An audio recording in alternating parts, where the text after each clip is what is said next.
বন্যার কারণে আলীনগর গ্রাম সম্পূর্ণ পানি তলিয়ে গেছে, ঘরবাড়ি সব মরে গেছে। কি সরকার থেকে অনেক অনুদান আসছে আমরা শুনতে পাইছি, কিন্তু আজ পর্যন্ত আমাদের হাতে কোনো ধরনের অনুদান বা শুকনো খাবার বার্ধক্যিত টাকা আজ পর্যন্ত কেউ পায় নাই। সব মানুষ খুবই পানির দুর্ভোগ করতেছে। ঘরের মধ্যে থাকার জায়গা নাই, বসার জায়গা নাই, গরু ছাগল সব কিছু নিয়ে খুব বিপদও আছে। এমনকি বর্তমান স্থানীয় সরকার চেয়ারম্যান মেম্বার কেউ দেখার মতো মানুষ আমাদের নাই। কোন পরিস্থিতির মধ্যে আমরা আছি কেউ খোঁজখবর নেয় না। সাবেক মেম্বার 7 নং ওয়ার্ডের ইলিয়াস আলী মেম্বার, উনি গতকালকে একবারে আসলেন, আমাদের দেখে গেছেন।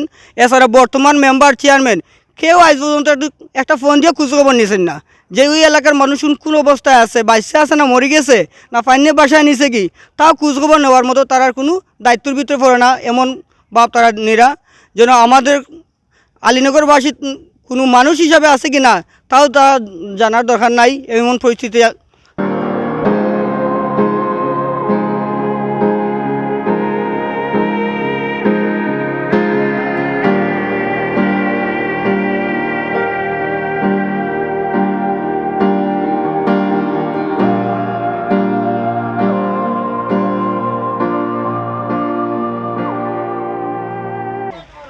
আমরা শুনছি সরকার তো আইসে চেয়ারম্যান মেম্বারে, আমরা আবার কোনটা দিছে না আমরা ইয়ে দেখছিও না।